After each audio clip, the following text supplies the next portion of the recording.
नमस्कार दोस्तों, स्वागत है आपका हमारे channel travel tips with KD पर। आज हम बात करेंगे भारतीय रेलवे की रिफंड पॉलिसी के बारे में। अगर आप कभी ट्रेन टिकट बुक करते हैं और किसी कारणवश यात्रा नहीं कर पाते तो जानना जरूरी है कि टिकट कैंसिल करने पर आपको कितना रिफंड यानी कि पैसा वापस मिलेगा और क्या नियम कायदे होते हैं। इस वीडियो में हम आपको कंफर्म, वेटिंग लिस्ट और तत्काल टिकटों के लिए अलग अलग रिफंड पॉलिसी विस्तार से समझाएंगे और साथ ही अगर ट्रेन कैंसिल हो तब क्या होगा, ताकि आपको कभी भी टिकट कैंसिलेशन के समय कोई समस्या न हो। चलिए शुरू करते हैं। भारतीय रेलवे की रिफंड पॉलिसी टिकट के प्रकार और कैंसिलेशन के समय पर निर्भर करती है। ये टिकट की स्थिति, जैसे टिकट कंफर्म है या वेटिंग लिस्ट या RAC है, इसके अलावा यात्रा की तारीख और कैंसिलेशन के समय के आधार पर भी अलग अलग होती है। सबसे पहले हम कंफर्म टिकट के रिफंड के नियमों के बारे में बात करेंगे।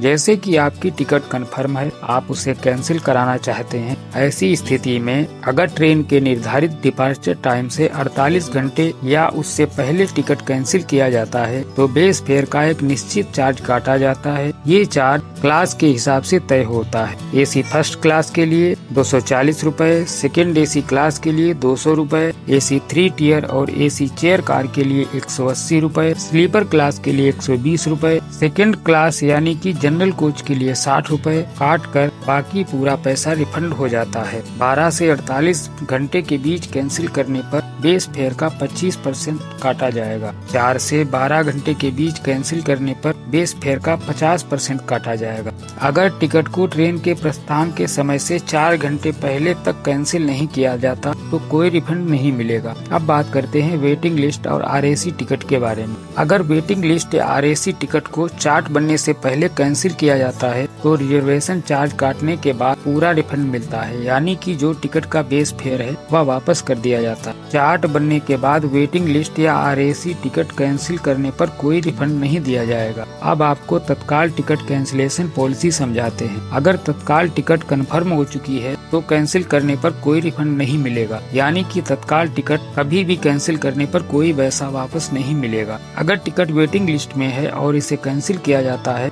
तो सामान्य वेटिंग लिस्ट रिफंड पॉलिसी लागू होती है, यानी कि तत्काल वेटिंग टिकट का पैसा रिजर्वेशन चार्ज काटकर पूरा वापस कर दिया जाता है। ये तो बात हो गई टिकट कैंसिल करने पर कितना रिफंड मिलेगा। अगर ट्रेन किसी कारणवश कैंसिल हो जाती है तो बिना किसी कटौती के पूरा रिफंड मिलेगा। आप ऑनलाइन या काउंटर पर जाकर रिफंड के लिए आवेदन कर सकते हैं। अगर ट्रेन 3 घंटे या उससे अधिक देरी से चल रही है और यात्री यात्रा नहीं करना चाहते तो बिना किसी कटौती के पूरा रिफंड वापस मिलेगा। अगर टिकट IRCTC की वेबसाइट या मोबाइल ऐप के जरिए बुक किया गया है तो इसे ऑनलाइन ही कैंसिल करना होगा। कैंसिलेशन के बाद रिफंड की राशि आपके खाते में वापस जमा कर दी जाएगी। काउंटर टिकट रिफंड प्रक्रिया। अगर टिकट रेलवे काउंटर से बुक किया गया है तो उसे PRS काउंटर पर जाकर कैंसिल कराना होगा। इसके बाद रिफंड की राशि नकद या आपके बैंक खाते में ट्रांसफर कर दी जाएगी। कुछ ध्यान देने योग्य बातें। कैंसिलेशन चार्ज हमेशा बेस फेयर पर लगता है, न कि कुल टिकट की कीमत पर।